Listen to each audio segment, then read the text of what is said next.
আমরা সম্মেলনের মাধ্যমে পূর্ণাঙ্গ আওয়ামী লীগ করবো এবং প্রত্যেকটা ওয়ার্ড এবং প্রত্যেকটা মহল্লায় আমরা আওয়ামী লীগের দেবো। তো আগামী নির্বাচনে ইনশাল্লাহ এক সময় রংপুর অঞ্চলটা ছিল আওয়ামী লীগের ঘাঁটি, ছিল আওয়ামী লীগের ঘাঁটি।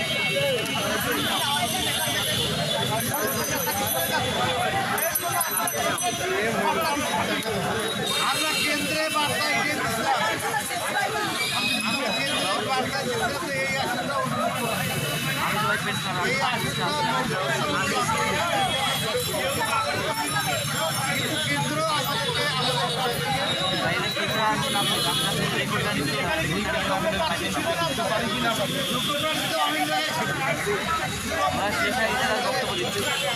কিন্তু যেহেতু এটা জাতীয় পার্টির চেয়ারম্যান এই সিটে দাঁড়াইছে, জাতীয় পার্টির চেয়ারম্যান এই সিটে দাঁড়াইছে, এই জন্য তার প্রতি সম্মান রেখে আমরা আমাদের প্রার্থীকে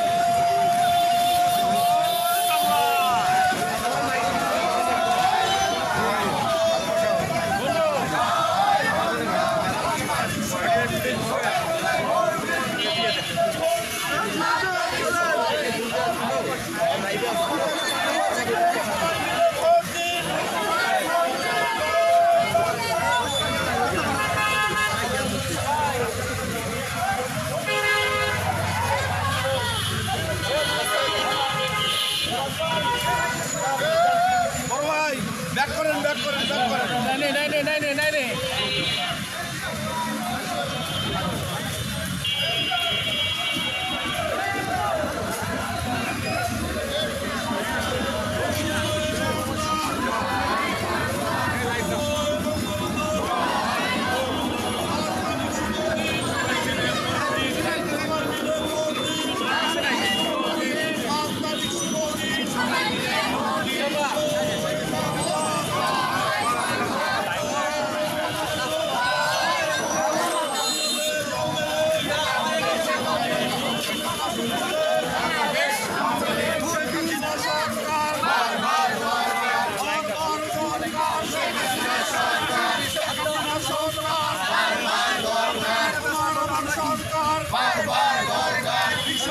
সরকার